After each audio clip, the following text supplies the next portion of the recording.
Est-ce que tu m'entends?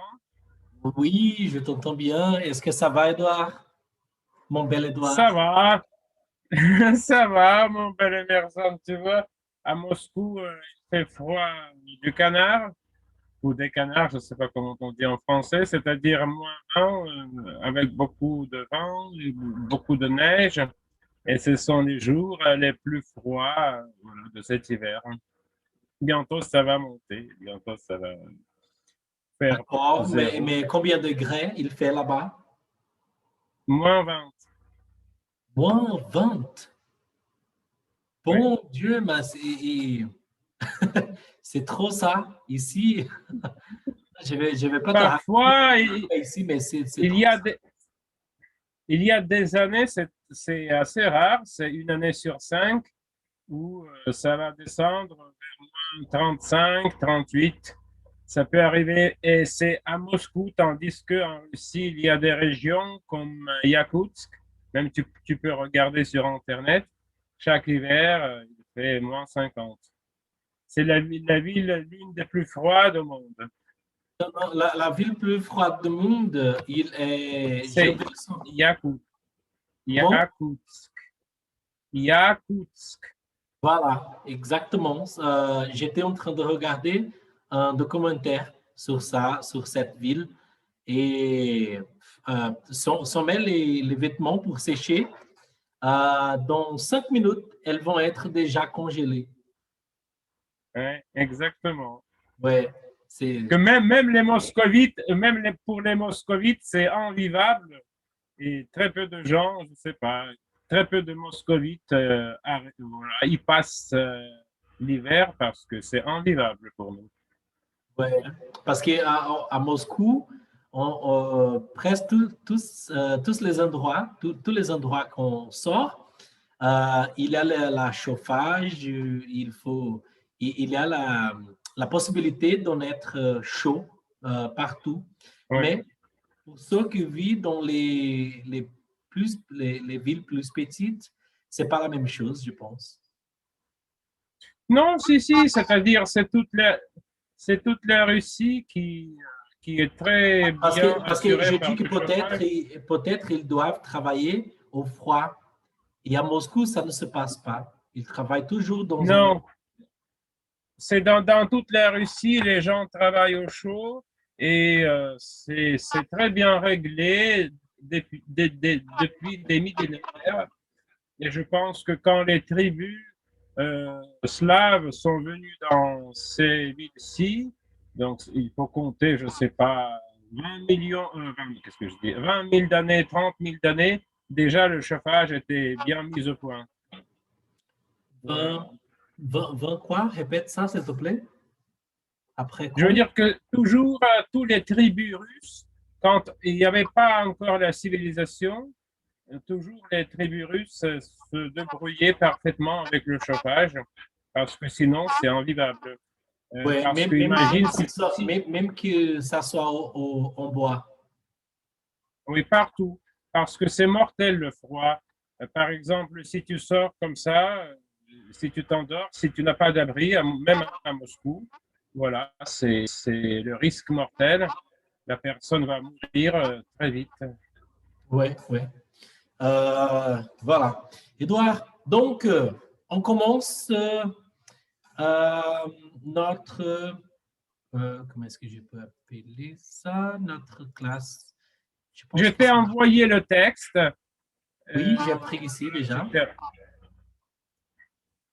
Il y a une petite erreur dans Ouais, le juste un seconde pour que je puisse présenter la leçon.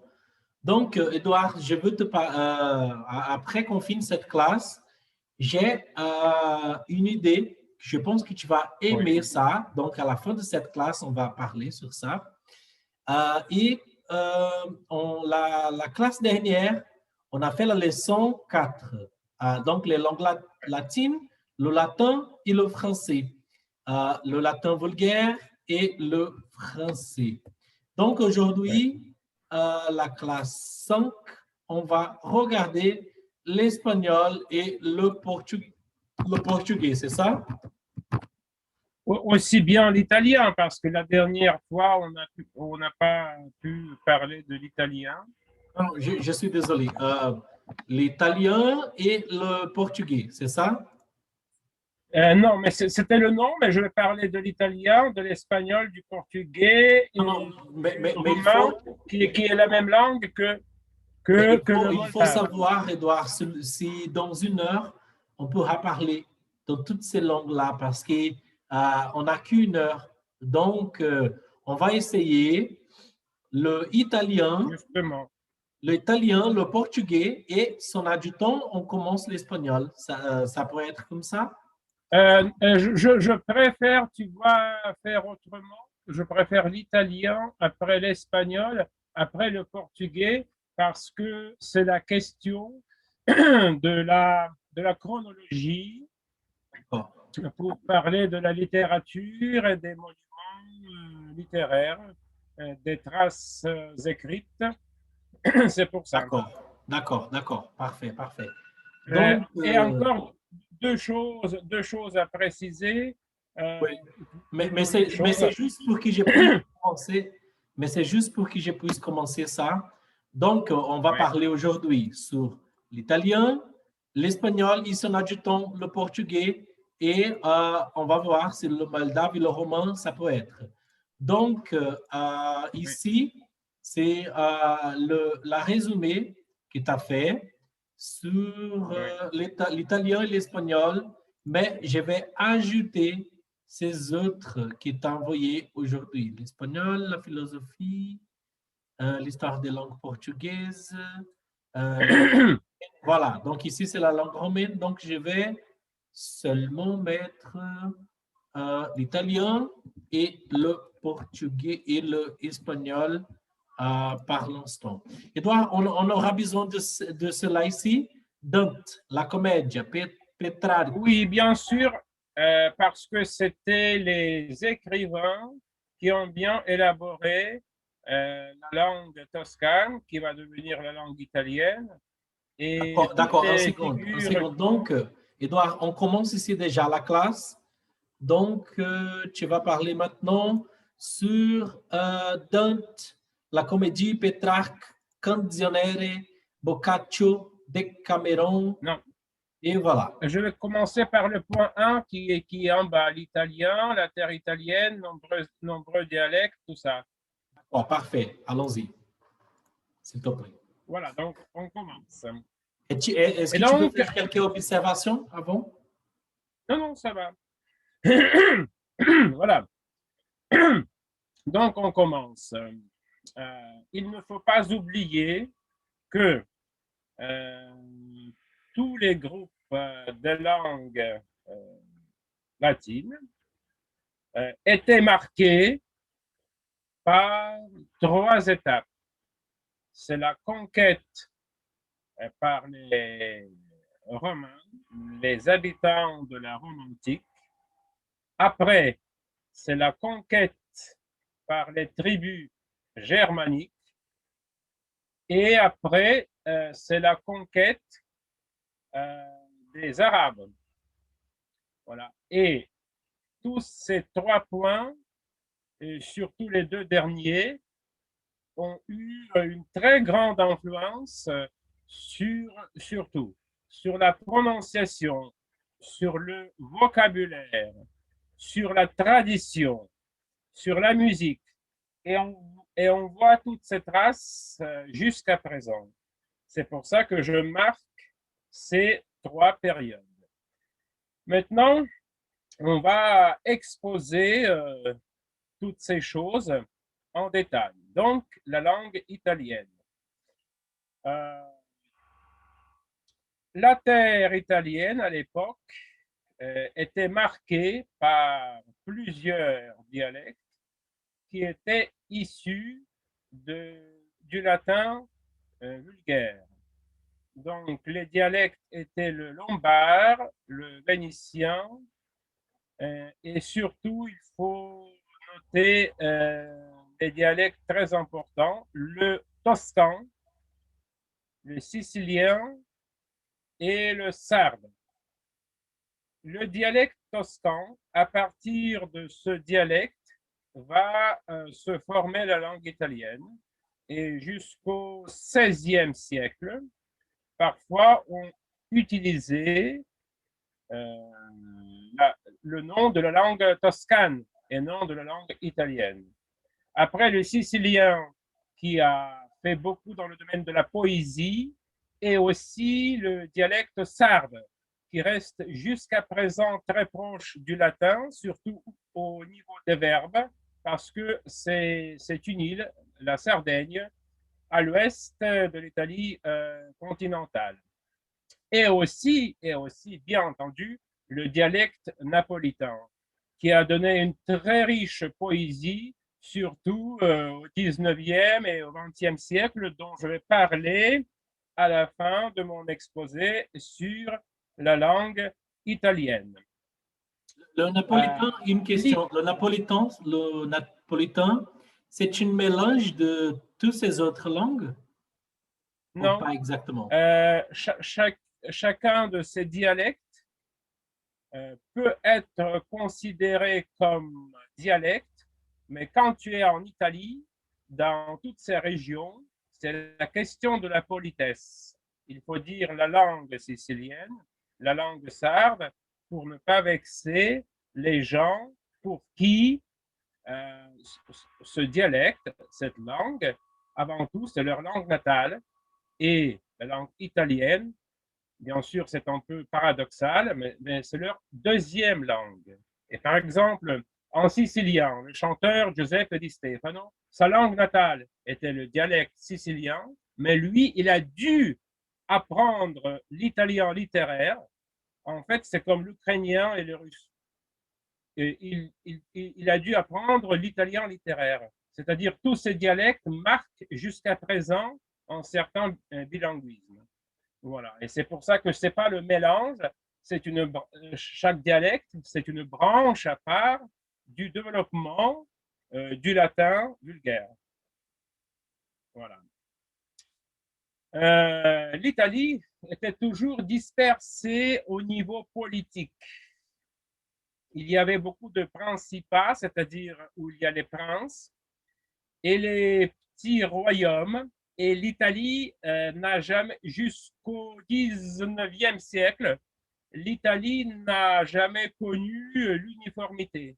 C'était toujours les petits royaumes plus ou moins en contact, un peu comme, c'est encore, je sais pas, un peu comme les États-Unis. Si on peut, voilà, j'exagère un peu, mais c'était un peu comme ça. C'était pas un pays, c'était plusieurs petits royaumes. Donc, la langue italienne s'est formée à partir du dialecte toscan. Ça, c'est très important parce que les autres dialectes ont été mis à part un peu. Et pour cela, il y a plusieurs causes. Donc, ici, je cite trois grands écrivains et poètes. Le premier, Dante Alighieri, ou Dante en français, qui a écrit la comédie dans la langue toscane. Et lui, il a ajouté beaucoup de mots des autres langues et des autres dialectes, même de la langue française. Et donc, il disait que la vulgata, c'est-à-dire la vulgaire, c'est-à-dire le latin vulgaire, la vulgata, le latin de l'époque, voilà, dont une des branches était la langue toscane, était, je ne sais pas, était très riche en possibilités dans la poésie. C'est pour ça que Dante a écrit non pas en latin classique, mais en toscan, la langue, la future langue italienne. Après, c'était Pétrarque avec son recueil des sonnets qui s'appelle La Canzoniere en 340. c'était un recueil des poésies, et après Boccaccio avec Decameron, euh, où il emploie le toscan littéraire, mais aussi il introduit les dialogues dans la langue parlée, ce qui nous donne l'idée et de la langue littéraire de l'époque et de la langue parlée de la même époque. Je parle toujours de la langue toscane. Après, c'était la Renaissance. C'était très important. Donc, c'est 14e, 15e, 16e siècle où c'était en quelque sorte le proteste contre le pouvoir d'église. C'était la première fois l'affirmation de la Donc, seulement une laïcité. observation, c'est parfait comme ça. Donc, tu parles et je peux, pendant le temps que tu parles, regarder l'écrite et imaginer ça. Donc, quand tu juste parles sans une écriture, c'est plus difficile d'avoir cette liaison, tu vois. Donc, comme ça, c'est parfait. C'est juste Ah cette oui, je suis très observation. content. Oui, Je suis voilà. très content. Donc, l'affirmation de l'homme et de sa beauté dans tous les domaines. La beauté du corps, la beauté de l'âme, la beauté de l'expression, c'est-à-dire l'art, l'écriture, la poésie, les sculptures, etc. Voilà. Et c'était le proteste contre le pouvoir absolu de l'Église. Voilà, parce que c'était pour la première fois où l'Église a commencé à perdre son influence et son pouvoir absolu. Voilà, à partir de cette époque-ci. C'est pour ça que maintenant, nous avons les pays comme la France qui est absolument laïque. On ne peut pas dire en France que moi je suis croyant, que Dieu bénisse les Français, ça on ne le dit pas, parce que la France, c'est un pays absolument laïque. Et tout ça, cela a commencé pendant l'époque de la Renaissance. Euh, pour marquer toutes ces périodes, je vais citer lors de ma présentation les grandes personnalités qui ont marqué toutes ces périodes et grâce aux qui toutes ces langues ont pris J'ai une leur petite question. essor. Oui. Petite question. Ce toscan du sauton là, il n'a rien à voir avec l'italien d'aujourd'hui ou Non, il continue à peu près le même? au contraire, c'est comme j'ai dit au tout début, c'est la même chose. C'est jusqu'au XVIe siècle, parfois on nommait la langue toscane, parfois on disait la langue italienne. Donc, Mais c'est la même langue. son parle, il se comprend l'italien aujourd'hui. On peut bien comprendre le toscan du sauton là. Oui, c'est la même langue. C'est la D'accord. même langue. C'est Parfait, que parfait. la nomination, le nom a changé, mais voilà, c'est la même langue. Toujours, Oui, c'était oui. toujours la même Pourquoi, langue si on parle du toscan. pourquoi est-ce que je te demande Comment? ça? Parce que moi, je comprends bien l'espagnol à l'écrit, je lis des livres et tout ça. Mais quand j'étais une fois à Valence, en Espagne, Valencia, tu connais cette ville? Tu as entendu parler? Oui, D'accord. Donc, bien sûr. voilà. Donc, j'étais là-bas pendant un mois et euh,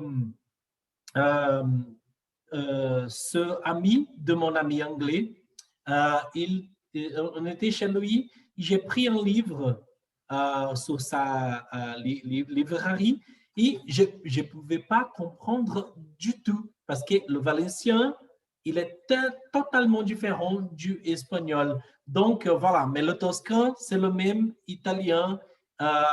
il est la même chose. D'accord, parfait.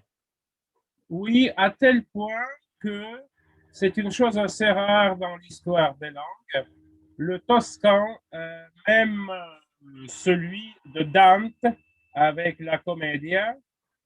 C'est tellement proche de l'italien contemporain que tout italien, toute personne italienne peut lire dans le texte la Commedia di Dante sans traduction. C'est-à-dire, le lecteur contemporain comprend Dante de 1307, de l'année 1307, voilà, sans dictionnaire, sans traduction. Cela à tel point, le toscan est la même chose que l'italien. Le nom est différent, mais c'est la même langue. Voilà, et ici, je vais nommer la grande personnalité, un peu mystérieuse, de Leonardo da Vinci. In italiano, il suo nome è Leonardo da Vinci.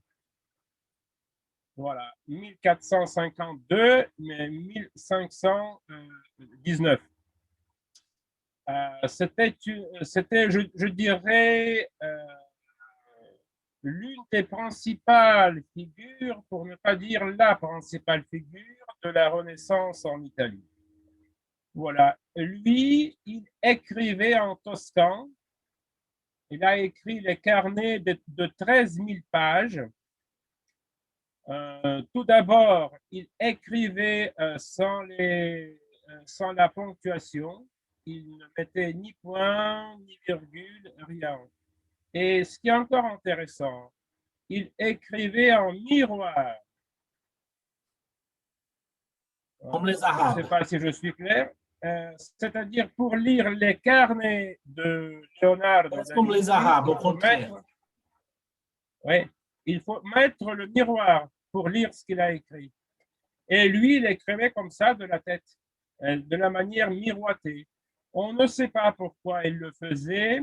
L'une des hypothèses, c'est pour que le lecteur non avisé, par exemple un prêtre de l'Église catholique, ne le comprenne pas.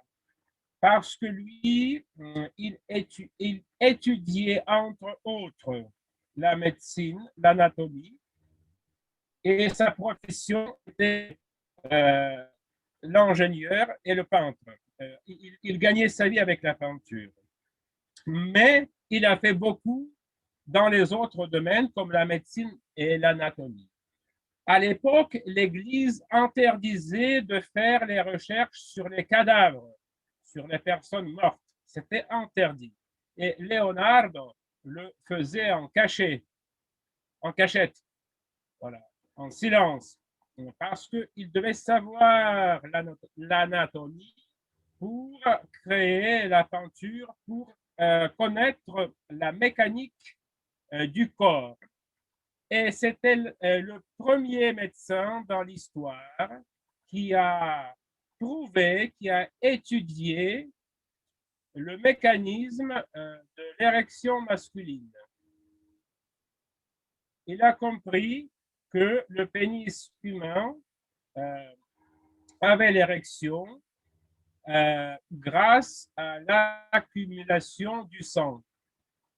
Voilà, c'est Leonardo qui a compris ça grâce à ses recherches en anatomie. En plus, on dit qu'il souffrait, entre guillemets, il souffrait de la boulimie des connaissances. Son but, c'était de connaître, de connaître le plus des choses. Il était très curieux toute sa vie. Et aussi, ce qui est intéressant, c'était sa mode de vie. Pardon, 2 secondes. Tout d'abord, il dormait d'une manière très spécifique. Tous les 4 heures, il faisait une pause de 15 minutes pour le sommeil. Et comme ça toute sa vie. Il ne dormait pas comme nous, 8 heures ou 9 heures par nuit. Il ne dormait jamais comme ça. Parce qu'il pensait que la vie humaine est très courte pour connaître tant de choses intéressantes. C'est pour ça qu'il a fait le sommeil un peu bizarre pour comprendre et élaborer le plus de choses. Et tout ça, il a laissé son héritage. Il a laissé son héritage écrit en toscan ou en italien. Voilà. Et je répète, c'était la figure principale de la Renaissance italienne. Donc, revenons à la langue italienne. Peut-être, c'était pour la première fois qu'on a nommé la langue italienne en 1509 avec le dictionnaire de M. Capellino, qui était en 4 langues. Ici, je me suis trompé. Donc, le dictionnaire était en hébreu, grec, latin et italien. Moi, j'ai écrit français, mais je me suis trompé. Voilà, donc il faut le corriger, tout ça. C'était donc le premier dictionnaire italien. Après, c'était toujours, remarquons-le, le traité de la langue toscane, et pas italienne, mais c'est la même chose, de 1643. Et l'italien n'a pas beaucoup changé pour vraiment avoir l'influence mondiale au 19e siècle avec l'opéra et la poésie. D'ailleurs, les livrets, c'est-à-dire les sujets poétiques pour l'opéra, étaient fondés sur le style de Pétrarque. Et donc, c'était pour la première fois vraiment l'influence mondiale répandue dans tous les pays du monde avec l'opéra. Et 19e, 20e siècle, l'opéra continue toujours son existence, mais c'était aussi la chanson napolitaine. Ça, c'est intéressant. Parce avant l'opéra, on ne chantait pas. Si, on chantait toujours. Attends une seconde, parce qu'avant l'opéra, j'entends que les lyriques, les chansons, avec, pas les chansons, que les instruments avant l'opéra, comme les instruments de la musique, par exemple, Irish, de la musique je ne souviens pas le nom spécifique, mais c'est les chansons des châteaux, voilà, ces choses comme ça. Mais d'accord, donc il existait, je ne savais pas. Après, on peut parler plus de ça, mais... Oui, donc, je peux même proposer une conférence sur le sujet. L'histoire de la musique, par exemple. L'histoire du chant. L'histoire de la musique.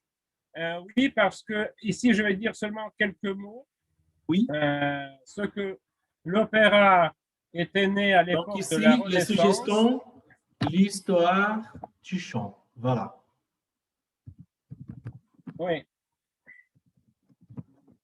Mais tu peux dire quelques mots oui, parce que l'opéra était né en 1595.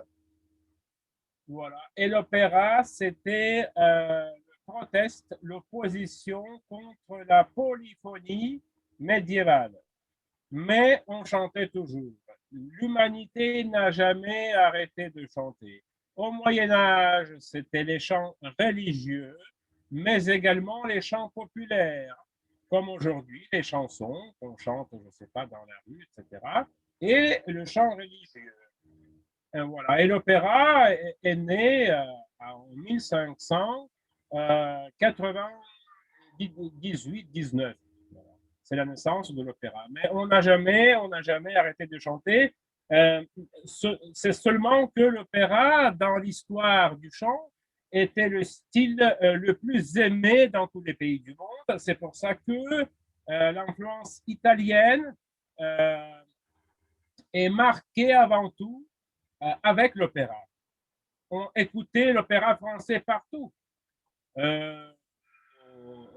Excusez-moi, pas l'opéra français, l'opéra italien.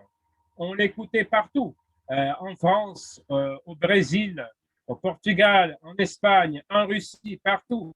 C'était une très grande influence. Et donc, moi, je vais parler aussi de la chanson napolitaine. c'est un phénomène à part parce que à la fin du 19e siècle et au début du 20e siècle, euh, il y avait un courant très riche des poètes qui écrivaient leur musique pour que la musique soit mise, euh, excusez-moi, le poète qui écrivait leur poésie, bien sûr, pour que la poésie soit mise, soit accompagnée avec la musique. Et comme ça, nous avons eu des innombrables volumes des chansons écrites en langue napolitaine. Il y a la différence. Moi, j'ai étudié le napolitain. Il y a la différence. Même si parfois, c'est difficile à comprendre. Par exemple, en italien, euh, euh, réponds-moi, on dit rispondimi. Et en napolitain, on dit rispondemi. Voilà. Et au lieu de dire vous, ils disent vous, tout, et c'est très beau, la prononciation est très, très belle. C'est vraiment une chose à part. Et les chanteurs comme Caruso, Di Stefano, Gigli, voilà, tous les chanteurs italiens, Pavarotti, ont chanté ce répertoire de la chanson napolitaine, fin 19e, début 20e. D'accord, Voilà. d'accord. Et Très bien, on peut bien parler après sur ça, ouais. sur ce sujet avec plus de profondité. Très bien. Mais c'est bien de Oui. Même savoir. avec je pourrais préparer des exemples de belles mélodies napolitaines qui sont aimées partout, même en Russie, c'est-à-dire en Russie, tout chanteur va connaître une trentaine des mélodies napolitaines. C'est-à-dire c'est très très connu le style, c'est pour ça que j'ai marqué la poésie et la chanson napolitaine. D'accord, très bien. Donc, Aussi, on rentre au sujet pour qu'on ne sorte pas beaucoup. On peut sortir un peu, mais pas tellement. Et Edouard, je trouve ça très beau quand tu expliques et tu fumes en même temps. Donc, tu n'as pas besoin d'être, tu n'as pas besoin d'être shy, si je peux dire. comment? J'ai pas besoin d'être comment? D'être shy. Comment est-ce que je peux dire shy? J'ai oublié ça. Je ne sais pas. Timide, voilà, timide. Tu n'as pas besoin d'être timide, Edouard. Merci. Voilà, et donc pour parler du style napolitain, il est devenu connu grâce à l'immigration des travailleurs et des poètes vers les États-Unis de l'Amérique autour des années 80, excusez-moi, 1900. Voilà. Et la deuxième immigration, c'est la fuite du fascisme. Les gens ont quitté l'Allemagne et l'Italie, surtout l'Italie nazie, après 1937. C'était la fuite du fascisme.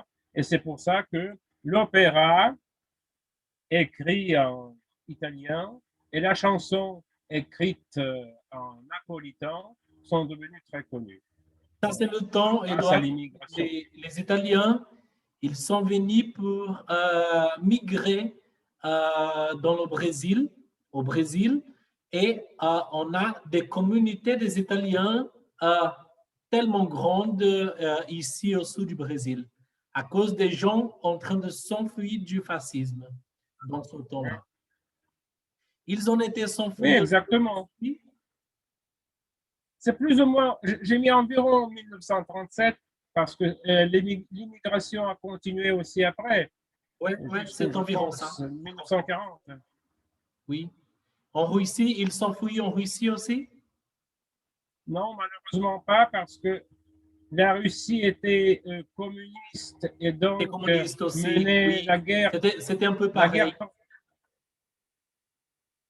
C'était C'était à pas peu près pareil, pareil. mais le conflit avec l'Allemagne, le conflit entre la Russie et l'Allemagne nazie était si fort que les frontières entre la Donc, ils Russie et s'enfuient l'Europe plus était dans le Brésil, aux États-Unis, dans les pays comme ouais, ça.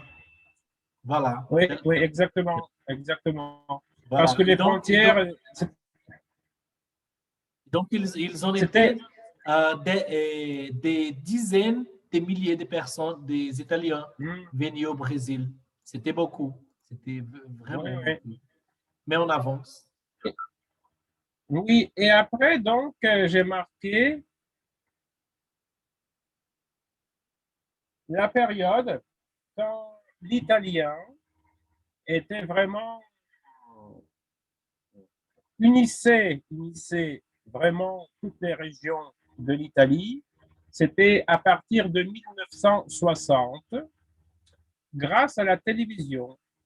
C'est une chose un peu prosaïque, mais comme la télévision parlait soi-disant en italien littéraire, voilà, c'était l'un des points importants de l'unification de la norme parlée, de la norme écrite de la langue italienne. Bien sûr, avant, il y avait des tentatives aussi, mais à cause du désordre politique du 17e, 18e siècle, après, à cause des deux guerres, la Première Guerre mondiale, la Seconde Guerre mondiale, euh, l'Italie ne parvenait pas vraiment à unir tout le pays euh, sous la même langue, la langue italienne que, qui se basait sur la langue toscane. Voilà. Et en 1960, voilà, c'était l'union totale de l'Italie qui était unie avec la langue italienne, littéraire, élaborée, enseignée dans toutes les écoles. Voilà. Maintenant, nous allons aborder le sujet de la langue espagnole. Edouard, une C'est, question avant. oui, avec plaisir. Combien de temps on a déjà une demi-heure de leçon? Combien de temps tu penses qu'on va prendre pour l'espagnol? Je pense que une vingtaine de minutes, je crois. D'accord, donc oui, oui, c'est dans le temps. Oui, on a le temps. Très bien. Donc, on va faire, oui, on peut faire un résumé à la fin. D'accord. Donc, euh, le castillan, qui c'est le catalan, c'est la même chose? Non. Le catalan, c'est un des dialectes de l'espagnol.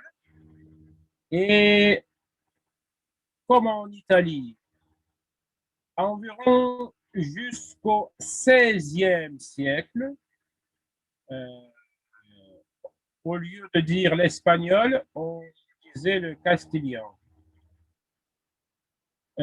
parce que c'était la langue de Castille. Ça, je vais développer ce sujet. Voilà. Donc,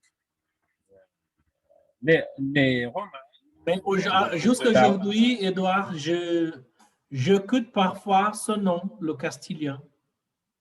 Oui, oui. Jusqu'aujourd'hui, j'entends parfois. Donc, Mais j'ai pensé que pour c'était revenir, des deux langues différentes. Je pensais que c'était le castillan et l'espagnol, ils en étaient différents, mais donc c'est la même chose. D'accord. oui, c'est la même chose, c'est juste la question de la chronologie historique.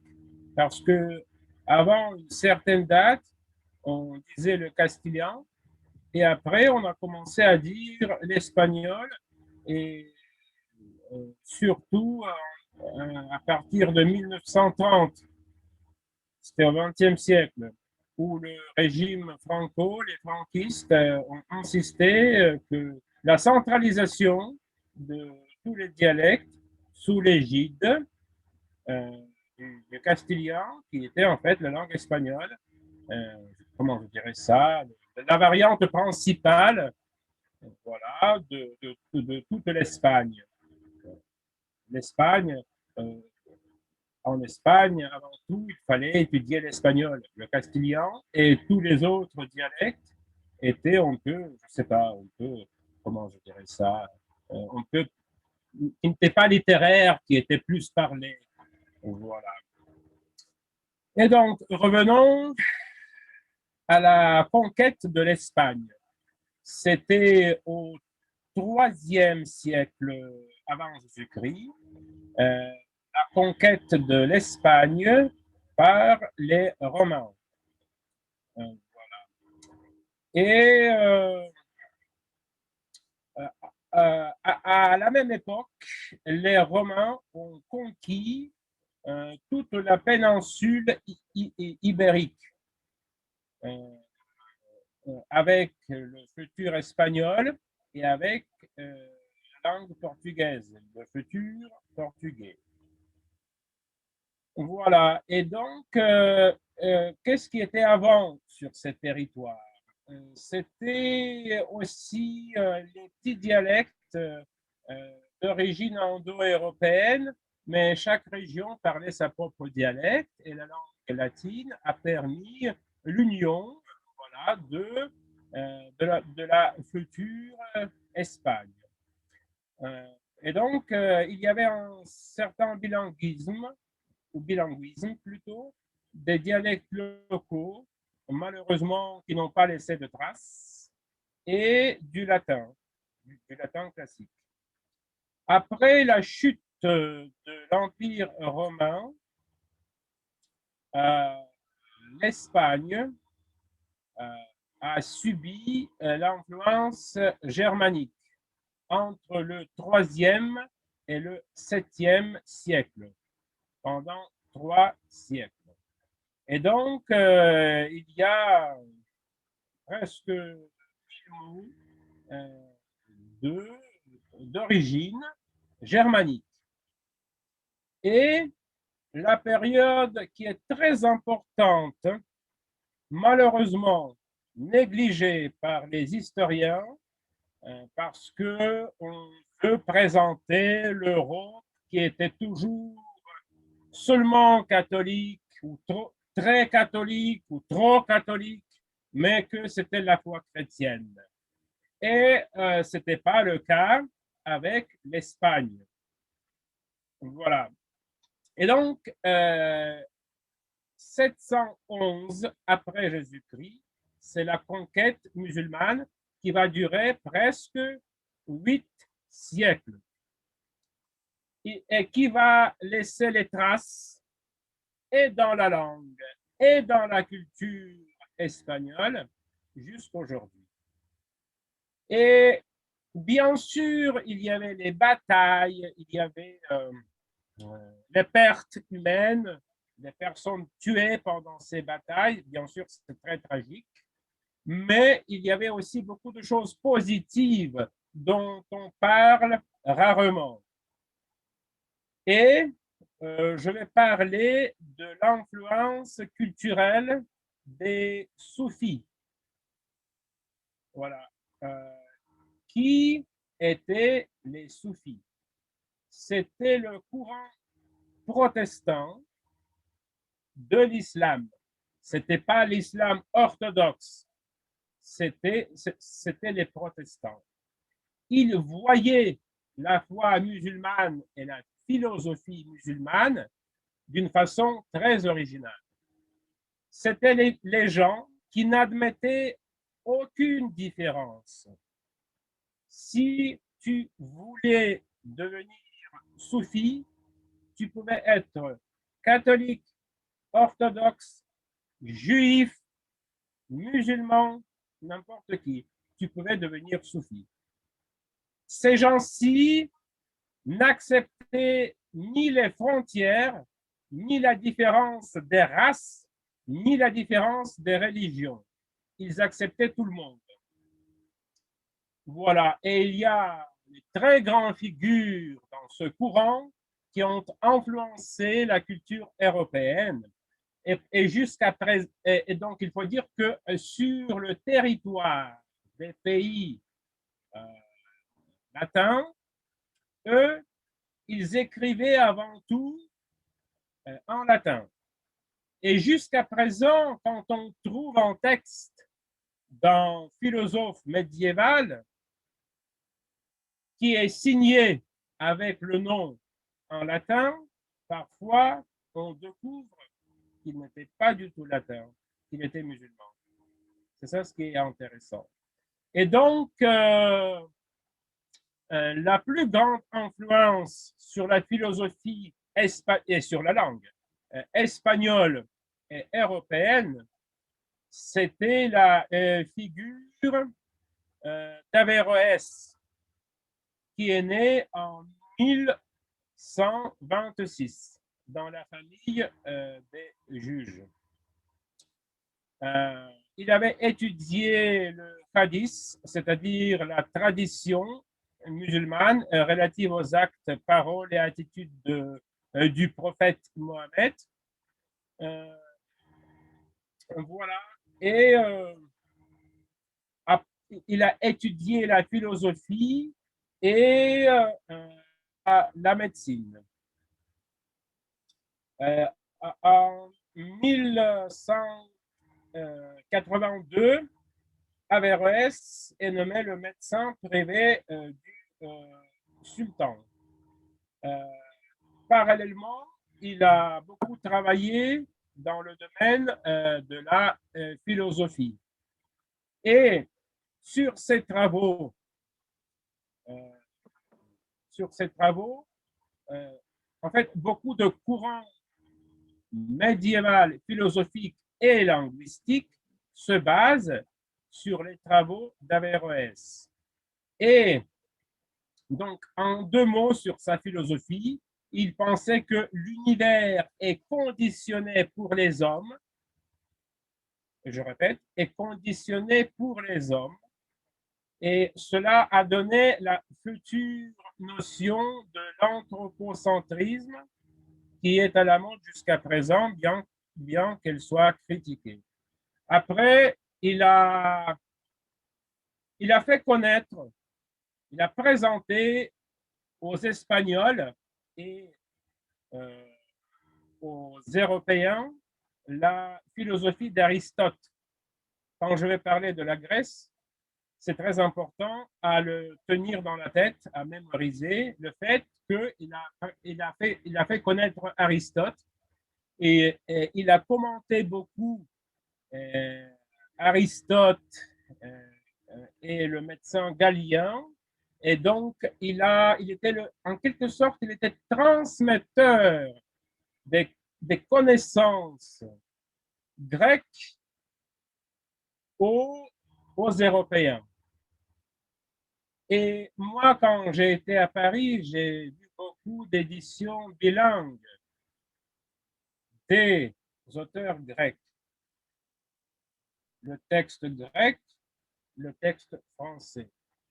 Et ce qui m'a beaucoup frappé, c'est le fait que beaucoup de textes, dans ces livres, il y avait non seulement les textes grecs, mais les textes des philosophes grecs écrits en arabe. Cela veut dire quoi? Cela montre en fait J'ai une question. très triste. Oui. Quand on dit ici les Arabes, donc les Arabes musulmanes, mais musulmanes, les musulmanes, ils sont les Arabes, c'est ça? Oui. Donc, oui. on parle de quel pays? On parle de quel pays spécifiquement? On parle de la... Principalement, ils sont venus du Maghreb, mais moi, je parle actuellement de l'Espagne, parce que l'Espagne était colonisée par les musulmans. Entre 711 et 1492, l'Espagne, majoritairement parlant, était musulmane. Pas toutes les régions, mais les grandes capitales, et voilà, c'était l'islam, l'Espagne. Bien sûr, quelques régions conservé le catholicisme, mais la, la religion et la culture dominante, c'était la culture musulmane. Bon, mais je veux savoir quel pays exactement. Donc, le Maghreb, il appartient l'Algérie, Libya, la Et le Maroc, Mauritanie, le Maroc, oui, la Tunisie, le Sahraoui, Arabe démocratique, République. Voilà, donc il y a quelques pays ici qui sont étranges parce qu'il faut seulement, parce que généralement, les pays arabes, c'est pas tout le monde qui connaît. Ici au Brésil, euh, la plupart des gens, ils ne savent pas qu'est-ce que ça veut dire, Maghreb. Ils ne savent pas de quoi il s'agit. Donc, attends une seconde.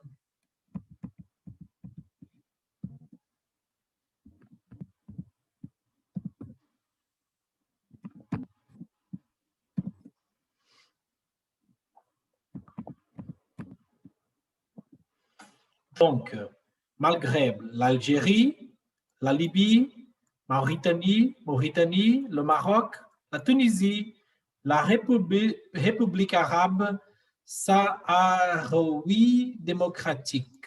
Je ne connaissais pas ça, oui. ce mot-là. Mais je pense qu'il y a des pays ici, mais spécialement, quel pays musulman, Edouard, spécifiquement ici? L'Algérie, je sais que c'est sûr. Le Maroc, la Tunisie. Tu penses que c'est spécialement ces trois pays, l'Algérie, le Maroc, Oui, la Tunisie? je pense que oui, mais je ne peux pas répondre bien à cette question parce que tout d'abord, à l'époque, la carte géographique et la division entre ces pays étaient différentes. Et moi, comme je ne suis pas historien, je ne saurais pas dire quelle division à l'époque était entre ces pays-ci. D'accord, mais sont ces pays du Mais surtout, Maghreb. l'Algérie, le Maroc, la Tunisie, ça c'est sûr. D'accord, très bien. L'Algérie, la Tunisie, le Maroc. Voilà, très bien. Juste, j'ai pas fini ma pensée. Donc, j'ai commencé à dire que dans les livres des auteurs grecs, au lieu de trouver le texte écrit en grec, on trouve le texte écrit en arabe. Qu'est-ce que cela veut dire? Cela veut dire que les Arabes, notamment les soufis, ont traduit les auteurs grecs, et je suis désolé, mais à l'époque, les chrétiens brûlaient certains des livres grecs. Pourquoi le faisaient-ils? Parce que parfois, la philosophie grecque n'était pas en accord avec la position officielle de l'Église catholique. Et il ne faut pas oublier la grande mérite des musulmans à l'époque, c'était d'avoir traduit et préservé le texte grec pour nous, pour l'humanité. Voilà. Et si j'expose davantage cette question, à cette époque-ci, c'était la floraison des pays musulmans. C'était un peu comme chez nous le progrès du XXe siècle. À l'époque, les pays musulmans, c'était les centres culturels, scientifiques, poétiques, littéraires, historiques. Voilà, tous les scientifiques principaux étaient chez les musulmans à l'époque. Tandis que l'Europe était en voie du développement. C'est pour ça que la culture musulmane, la culture soufie euh, était très importante à cette époque-ci pour les Européens. Parce que c'était aussi une des oppositions contre le pouvoir de l'Église catholique qui s'est permise de brûler les auteurs grecs, tandis que les musulmans ont sauvé les auteurs grecs. C'est ça ce qui est, pas tous, pas tous les auteurs, mais certains auteurs.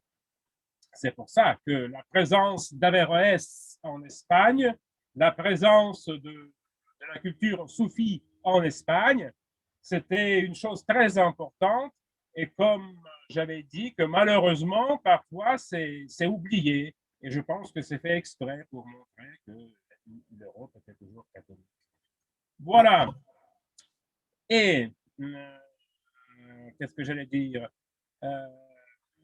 Voilà, donc, et aussi, Averroès pensait que le bonheur terrestre est possible par le moyen de la connaissance acquise des intelligibles en s'unissant avec l'intellect agent, l'intellect avec majuscule, l'intellect égale l'univers, égale Dieu. Voilà. Et cela, cette position philosophique, je l'ai mise en parallèle avec le physicien du XXe siècle qui s'appelle David Bohm, qui pensait que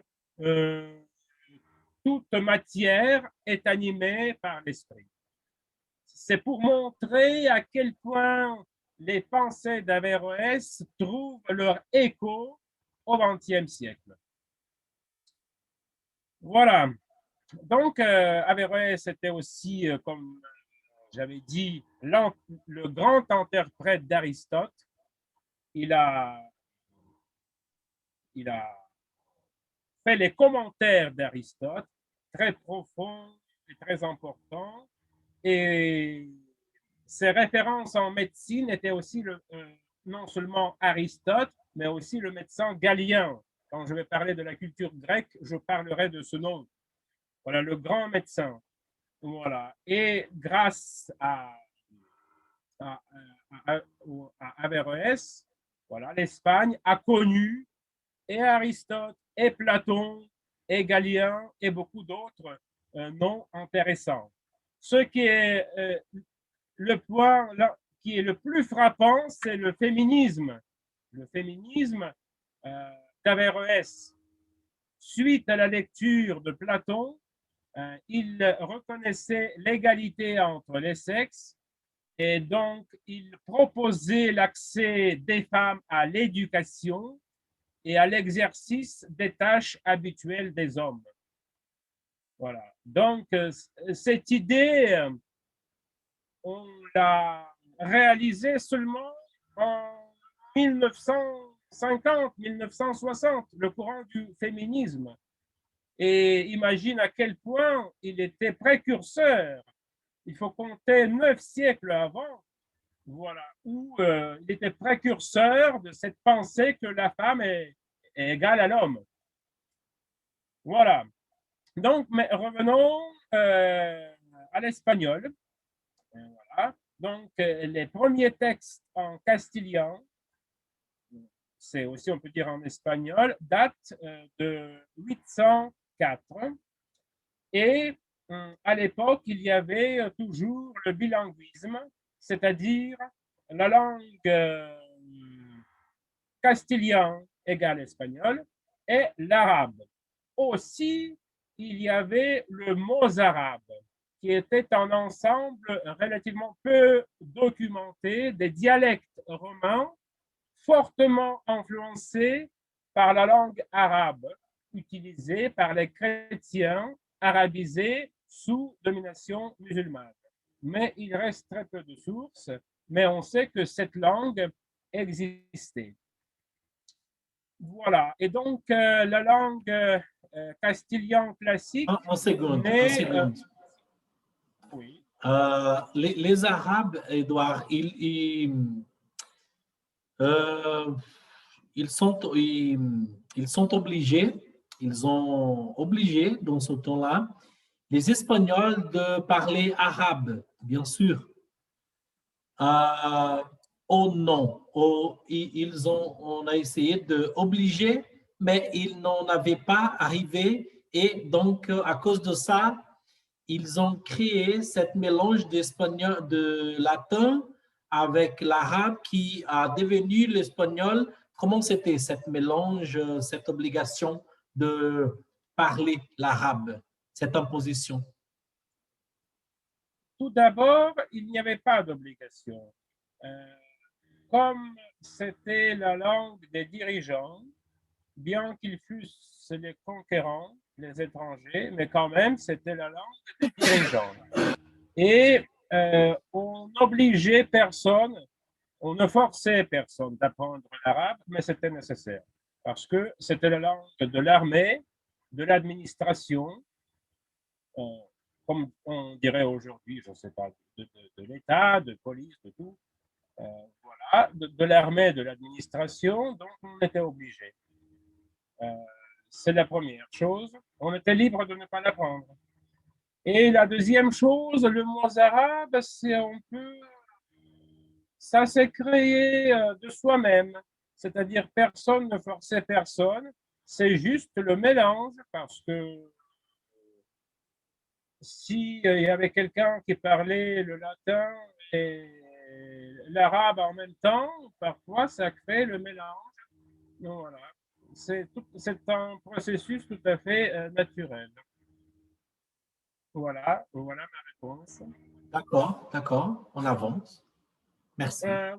Et donc, le siècle d'or de l'espagnol, qui est devenu la langue de l'Empire.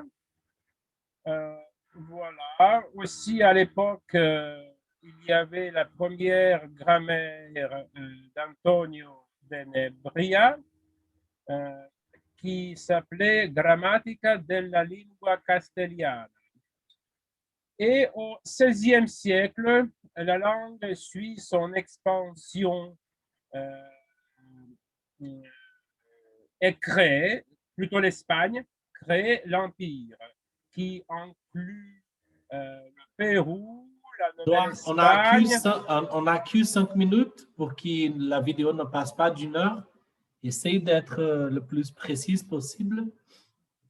D'accord, d'accord. Et donc, il y avait les découvertes des nouvelles terres faites par Christophe Colomb. Aussi, l'apparition du premier roman du style tout à fait contemporain de Cervantes, qui s'appelle Don Quichotte, le roman qui est obligatoire à étudier à l'école. Voilà, donc on dit que c'est l'un des premiers romans classiques. Et en jusqu'aujourd'hui, Don Quichotte, il est très connu au Brésil et on étudie dans les écoles Don Quichotte jusqu'aujourd'hui. Oui. Et donc, 1713, la fondation de l'Académie royale espagnole. Et comme j'avais dit, l'espagnol qui se répand dans le monde, aussi au sud des États-Unis, et qui devient la deuxième langue la plus parlée au monde. C'est la deuxième langue après la langue anglaise. Et comme j'avais dit, en 1930, avec le régime Franco, on a soi-disant proposé pour, comme la norme de tous les dialectes, soit de l'Espagne, soit du sud de l'Amérique, comme la norme, on a proposé l'espagnol ou bien on peut dire le castillan, qui est la même chose. Donc, comme il nous reste presque pas de temps, donc c'est la prochaine fois que je vais parler sur la langue portugaise et peut-être je vais commencer aussi de parler sur la branche grecque. Voilà. Si tu as des questions. Voilà, parce que ce sera le portugais, le moldave et le romain. Donc, les trois langues finales.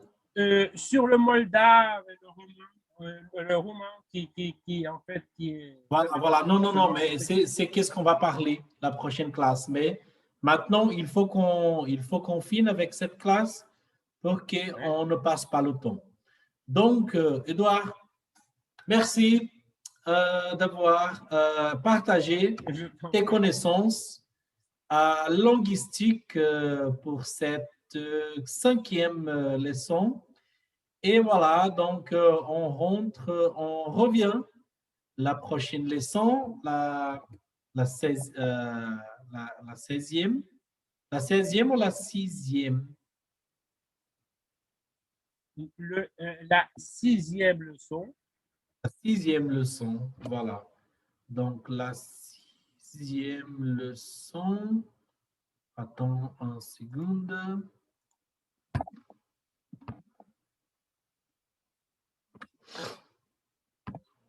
Voilà, la 6e leçon. Le portugais, le moldave et le romain. Merci, Edouard. On se voit bientôt. Merci. Salut. Je t'en prie, c'était un plaisir.